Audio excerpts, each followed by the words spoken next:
7:46 de la mañana, estamos de regreso en Altavoz Vital. También estamos en Movistar Televisión, canal 33 y también canal 733 HD y obviamente Tribu Televisión, canal 20, televisión digital terrestre. A nuestras audiencias los invitamos a compartir el programa en sus redes sociales.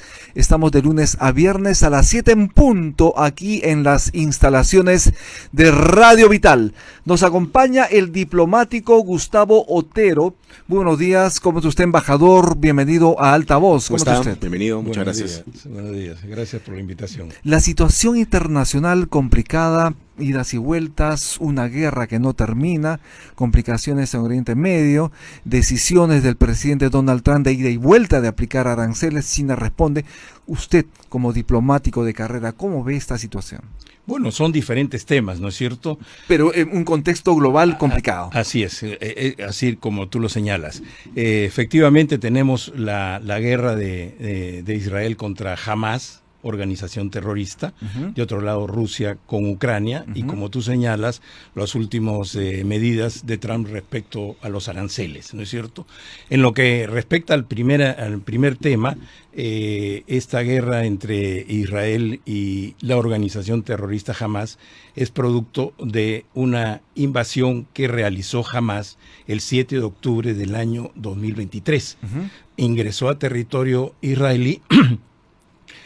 Más o menos se calculan unos 6,000 efectivos de Hamas, ¿no? Dieron muerte a 1,200 personas judías. Secuestraron también. Secuestraron a 251, tal como lo señalaron, ¿no es cierto? En estos 1,200 personas habían ancianos, mujeres, niños, ¿no? De la forma más brutal.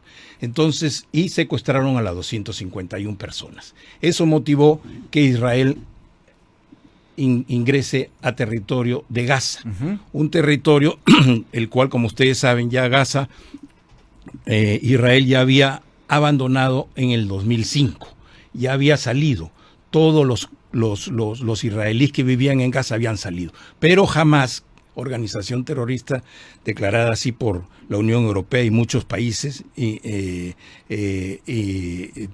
continuó los ataques a Israel. Eran ataques continuos con misiles, cohetes a veces rudimentarios, pero que afectaban a la población. Sin embargo, esto ya fue el colmo, ¿no es cierto? Porque fue la invasión de territorio israelí para efectuar esas acciones que yo estoy señalando. Eso motivó lamentablemente la incursión de tropas israelíes a territorio de Gaza, lo cual ha motivado, como está en todas las prensas, ¿no es cierto?, internacional, el lamentable fallecimiento de muchas personas. Miles de personas. Porque lo de Hamas se esconden por debajo de los hospitales, de los colegios, ¿no? Exactamente, como señalaron, esas personas fallecen generalmente porque Hamas utiliza colegios, hospitales, ¿no es cierto?, como base de sus misiles. Israel avisa que va a atacar esos lugares donde donde están saliendo los cohetes. Sin embargo, Hamas les prohíbe a los habitantes que están en esos lugares a que salgan. Entonces hay una situación los lamentables humanitaria muertes complicada en la zona porque no se les permite el ingreso de alimentos. Como sabemos, siempre está por encima la vida, la salud de las personas. En ese sentido, ¿cree usted que los países, las naciones han actuado bien, han respondido bien a esta crisis? Yo creo que están comprendiendo la situación de Israel. El tema del aspecto humanitario es lo primero que resalta, ¿no es cierto? Porque uno ve las imágenes en la televisión, las personas son dantescas, obviamente, son terribles, que se aglomeran a la llegada de los camiones que ingresan con material alimentos, agua, ¿no es cierto? Agua, medicinas, etcétera. Esto lógicamente es un efecto de la situación, ¿no es cierto? No es fácil interrumpir esta ayuda humanitaria porque tiene unos resultados muy catastróficos, como estamos viendo. Pero Israel ha venido dejando entrar la ayuda humanitaria hasta que cierto punto se dio cuenta de que la ayuda humanitaria iba a manos de Hamas, directamente a manos de Hamas. Y Hamas administraba para su propio provecho esta ayuda humanitaria. De tal manera que en un momento, en el mes de marzo, si mal no recuerdo, se interrumpió, pero posteriormente ha ido llegando. Lógicamente, esta situación no seguiría si es que Hamás, organización terrorista, devuelve a los secuestrados. Israel ha dicho que una vez que devuelva a los secuestrados y se desarme de todos sus cohetes y misiles que lanza contra Israel, ellos abandonan Israel. Pero jamás no le interesa, pese a las muertes, como tú señalas, de 50,000 personas, de acuerdo a las propias cifras del Ministerio de Salud de Gaza, ¿no? Esperemos que esto no ocurra, pero efectivamente hemos visto también esta guerra de 12 días entre Israel e Irán. Esto obviamente ha generado muchas complicaciones a nivel internacional. El precio del oro trepó, como saben, en cierto momento también el precio del petróleo, y obviamente genera mucha tensión en esta zona del planeta. Desde su punto de vista, ¿cree usted que estamos asistiendo a una situación, digamos, poniendo las bases para una paz duradera en esta zona? Bueno, es muy difícil la paz duradera en la zona desde que existen países como Irán, que buscan la destrucción de Israel, lo manifiestan públicamente. Sus líderes siempre se han manifestado de que hay que expulsar a los israelíes al mar. Mientras haya ese tipo de actitudes, es muy difícil de que haya paz.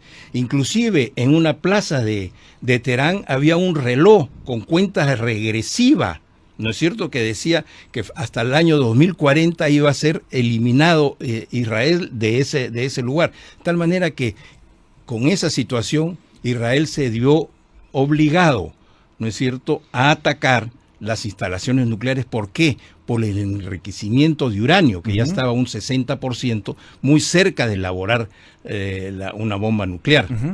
Se vio obligado a atacar esas 3 centrales nucleares para interrumpir este enriquecimiento de uranio, que contó también con la colaboración de Estados Unidos, como se sabe, ¿no? Pero estamos, de alguna manera, necesitamos lograr la paz en esa zona, pero ¿eso de qué va a depender efectivamente? Yo creo que va a depender de que se acepte la realidad de la existencia de Israel, ¿no? Porque desde que se fundó el Estado de Israel en el año 48, inmediatamente vinieron las guerras de los países árabes vecinos, desde el año 48. Después viene la guerra altamente conocida de las 6 días del 67, y después la otra gran guerra del 73, el día del Yom Kippur, el día más sagrado de la religión judía. De tal manera que el problema va a ir solucionándose mientras los países que rodean, que ya muchos de ellos han hecho la paz, como Egipto y Jordania, claro. Los acuerdos de Abraham, que está incluido Emiratos Árabes Unidos, Bahrein, Marruecos, Sudán, en fin, varios países árabes están ya reconociendo la existencia de Israel e inclusive llevando a cabo relaciones diplomáticas bilaterales, ¿no? Señor Gustavo Otero Zapata, vamos a hacer una pausa. Estamos en Altavoz, en Vital. Gustavo Otero es diplomático, embajador en situación de retiro. Él ha tenido precisamente presencia como embajador, como representante del Perú en Rusia, en Israel, en Rumanía, Noruega y Honduras. Vamos a hacer una pausa y regresamos para conversar sobre la situación de Donald Trump y obviamente la aplicación de aranceles que también han remecido al planeta. Ya volvemos. Ya regresamos.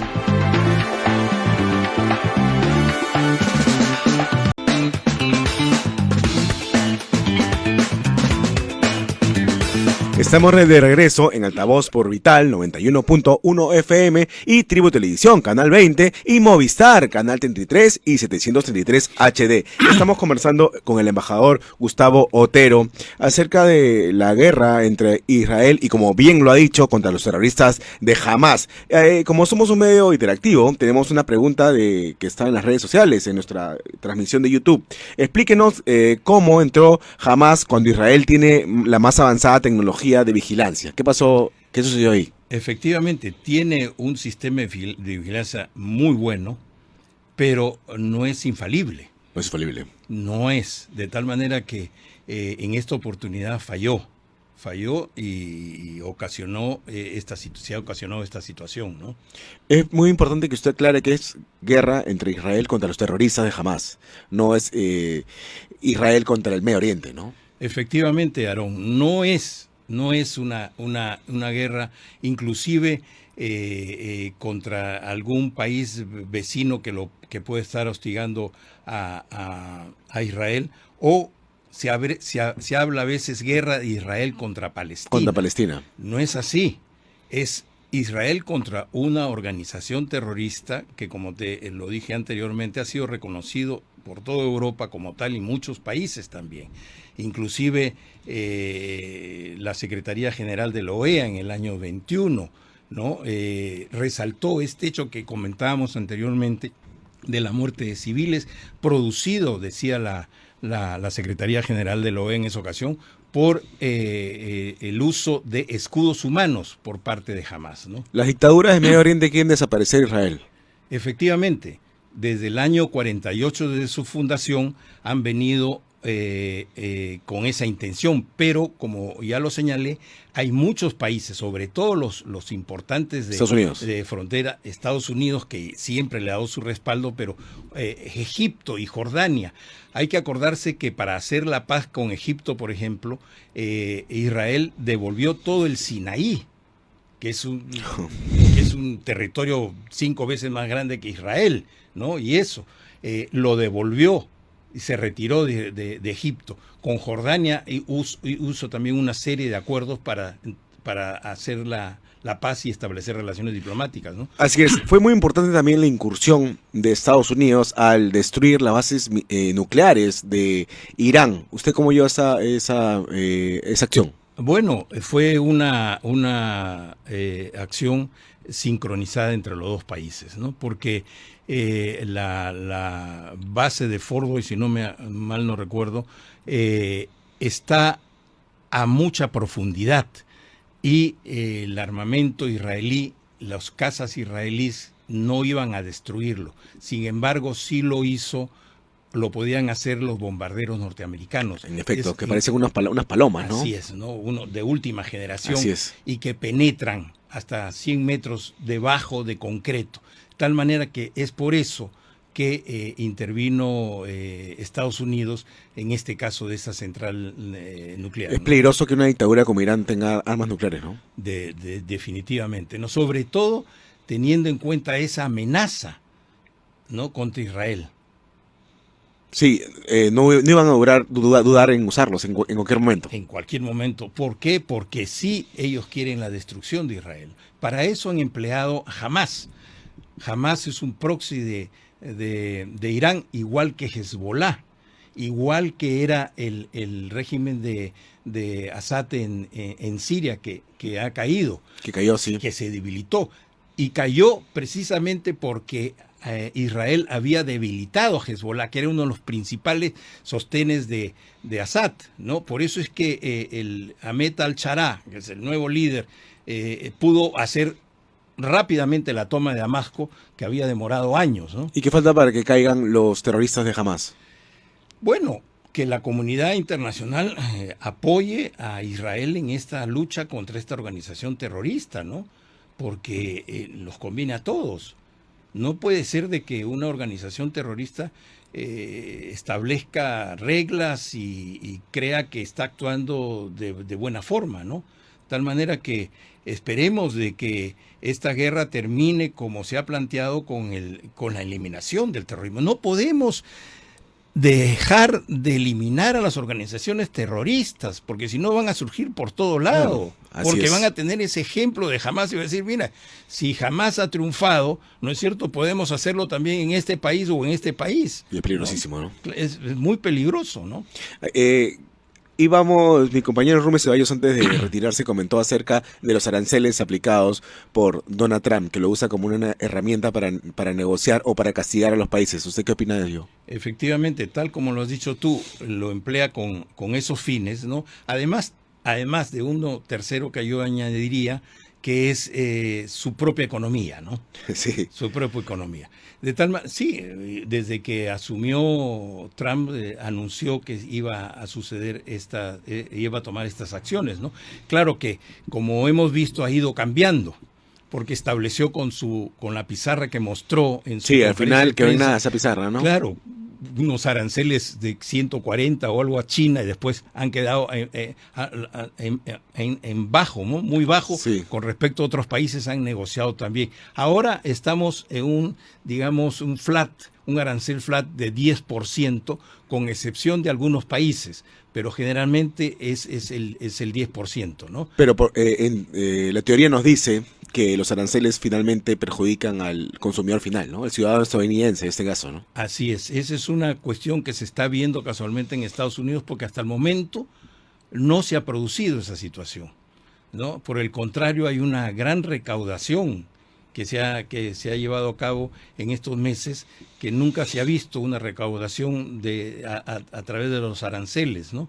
Tal manera que todavía los efectos en la inflación, que está por rodeando el 2.3 o algo así, que es estable, ¿no? No se ha visto ese efecto. Trump se queja de la falta de industria en Estados Unidos, pero esto es por la burocracia, ¿no? Y porque en otros países hay mano de obra más barata, ¿no? Es un efecto natural, ¿no? De la economía, ¿no? Así es, y eso es uno de los objetivos de Trump con todas estas medidas, aplicar estos aranceles para que esos productos fabricados por empresas norteamericanas que quieran ingresar a Estados Unidos, ¿no es cierto?, se desanimen por los altos aranceles y digan, más barato me va a resultar elaborarlos en Estados Unidos y regresen a Estados Unidos. Eso es uno de los objetivos de esta política arancelaria. Que las empresas internacionales tengan sus fábricas en Estados Unidos. Así es. Ese es uno de los objetivos que persigue Trump, ¿no? Para eso tendría que reducir impuestos también a esas empresas, o sea, hacer atractivo el mercado, ¿no? Bueno, la última ley,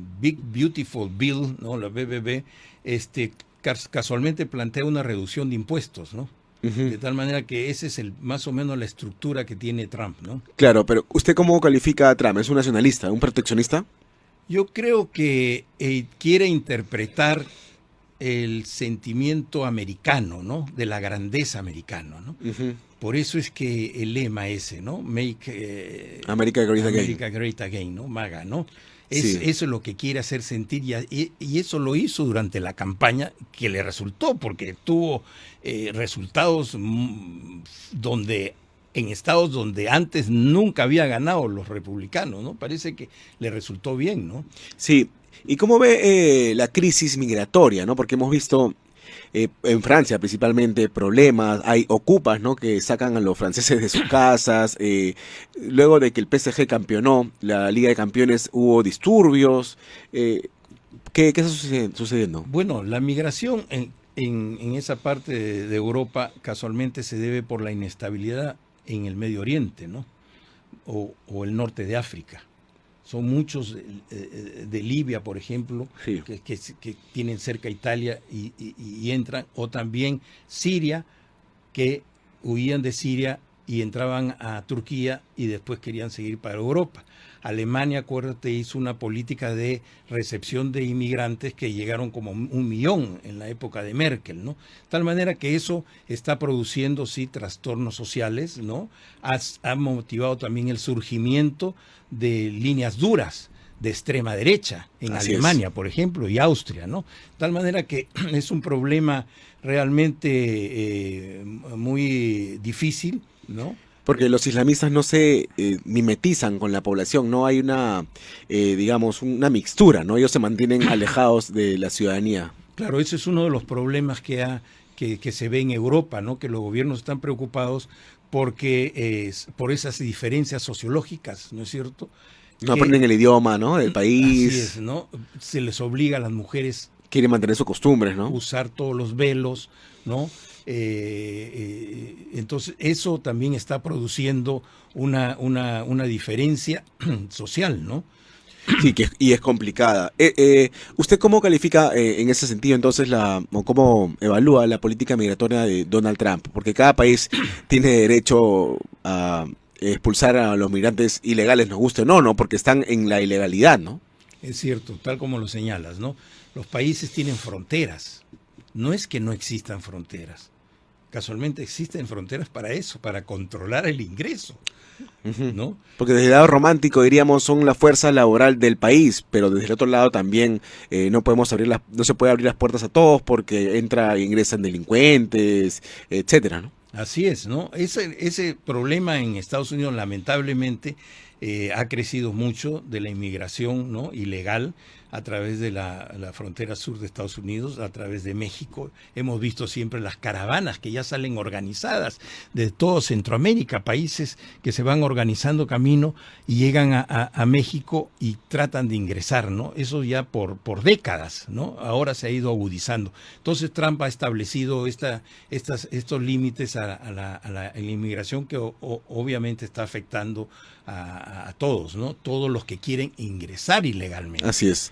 Pero cree que deberían ser expulsados del país norteamericano quienes son ilegales pero trabajan, pagan impuestos, tienen a sus hijos en colegios, etcétera, ¿no? Yo creo que debe haber una selección. Una especie de amnistía, quizás. Una selección de ver, no todos son iguales. O sea, no hay todos que han entrado, por ejemplo, cometiendo crímenes, ¿no? O y adentro también. Hay gente que se ha entrado y se ha establecido, ha tenido hijos ahí, está trabajando, está tributando, de tal manera que debe haber diferencia entre los delincuentes y los quienes migran para hacerse de un mejor futuro. Así es, una selección de criterios, ¿no es cierto? Pero lo cierto es que cada país establece la política migratoria que más le convenga a sus propios intereses. Y en eso no podemos meternos, ¿no? Y en eso no. ¿Y qué opina del tren bioceánico entre Brasil y China, que se acordó sin tomar en cuenta a Perú, pese a que si Brasil quiere tener salida por el Pacífico, la costa del Pacífico, tendría que ser por el megapuerto de Chancay? Así es. Hubo una reunión, como tú sabes, de los BRICS en Río de Janeiro la semana pasada, ¿no es cierto? Ahí entre muchos de los actos se suscribió un memorándum de entendimiento entre China y Brasil, ¿no?, para la salida, ya que es una idea muy antigua sí, de la salida o la interconexión Pacífico-Atlántico a través de una vía férrea, ¿no es cierto? Entonces se suscribió este memorándum de entendimiento. El problema o la situación es de que se trazó, según el mapa que mostraron, una línea por el Perú, sin conocimiento del Perú. No falta respeto, ¿no? Por decirlo menos. Yo creo que sí, ¿no es cierto? Porque si cualquier decisión que se tome sobre el Perú debe tener, pues, el consentimiento de los peruanos, ¿no es cierto? Y en este caso habían trazado una línea que iba por el Cusco y salía a Chancay, pero no se ha considerado nuestra opinión para nada. Pequeño detalle. Un pequeño detalle, ¿no? De tal manera que en ese sentido fue malo. Yo espero que China y Brasil nos dicen que están en estudios de factibilidad y todo. Para estos estudios ya sometan todo esto al Perú y que el Perú decida de acuerdo a su conveniencia y que opine por qué ruta debe seguir en nuestro territorio, ¿no? ¿Y sería beneficioso ese tren bioceánico, a su juicio, para el Perú? Yo creo que sí, sobre todo si es que asumen los costos China y Brasil, ¿no? Claro, no deberíamos invertir en eso, ¿no? Yo creo que sí. Es en materia conversable, ¿no? Casualmente de eso se trata en las negociaciones, ¿no? Porque, claro, va a beneficiar principalmente a Brasil, ¿no? Así es, ¿no? ¿Nosotros cómo nos veríamos beneficiados? Bueno, siempre hay una vía, ¿no es cierto? El Brasil es un mercado de 200 millones de habitantes, ¿no? Y podrían salir algunos productos de los cuales carece Brasil, ¿no? Claro, esa sería una alternativa. Claro, así es. ¿Cómo evalúa la actual gestión de Helmut Keller? Del ministro, del canciller. ¿Cómo evalúa su gestión? Bueno, es un embajador de carrera. De carrera, ¿no? Yo creo que está haciendo una magnífica labor. Es un profesional muy bien preparado, ¿no es cierto? Y yo creo que está dirigiendo con acierto el trabajo de la diplomacia peruana, ¿no? ¿Y ha perdido peso Torretaglia? No, yo creo que en esta situación de un gobierno tan inestable que Desgobierno, ¿no? Un desgobierno, si tú lo quieres llamar así, en esta situación, hacer y seguir con nuestro trabajo profesional, trabajo diplomático, reconocido ampliamente el trabajo de Torre Tagle, cuesta un poco más, pero se hace, ¿no? Muchas gracias por la entrevista, señor Otero. Esperemos tenerlo en otra oportunidad. Muchas gracias. Con mucho gusto, Aarón. Vamos a un corte comercial y regresamos.